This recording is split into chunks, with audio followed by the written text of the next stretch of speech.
It's time now for some real education.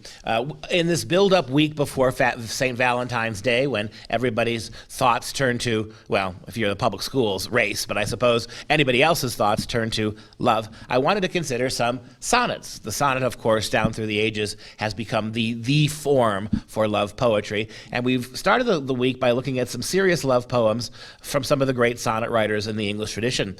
Yesterday, we took a look at one by John Donne that turned the tables, right? Instead of writing about a human love, a woman he loved, he wrote about his love for God. And in today's instant classic, I'd like to do a little bit more of that. Here's a sonnet, a great love poem written to God by John Milton. John Milton, of course, is the great poet of Paradise Lost, arguably the greatest poem in the English language, maybe the greatest epic poem ever written, in which Milton plays out God's plan for humanity.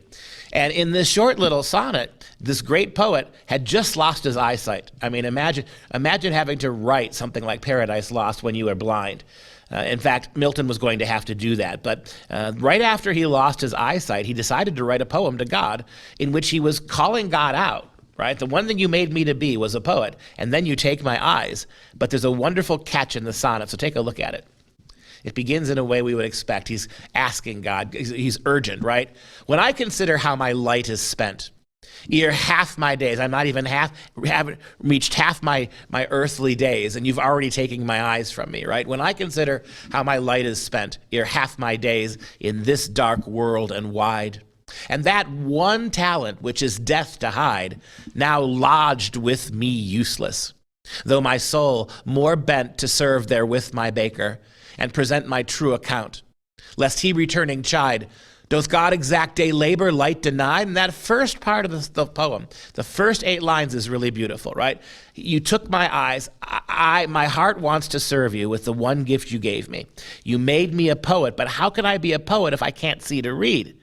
I know you, he says, Milton says to God, that you expect us to work, even in the dark. But how can I do it now? And then after the octet, the first 8 lines, you get the last 6 lines, which is God's reply, or something, patience actually, the virtue of patience is responding on behalf of God. So the 8-line query, the 8-line shout of suffering in his blindness is responded to by the retort of patience, one of the great virtues. But patience, to prevent that murmur, soon replies, God does not need either man's work or his own gifts. They who best bear his mild yoke, they serve him best. God's state is kingly. Thousands at his bidding speed and post o'er land and ocean without rest.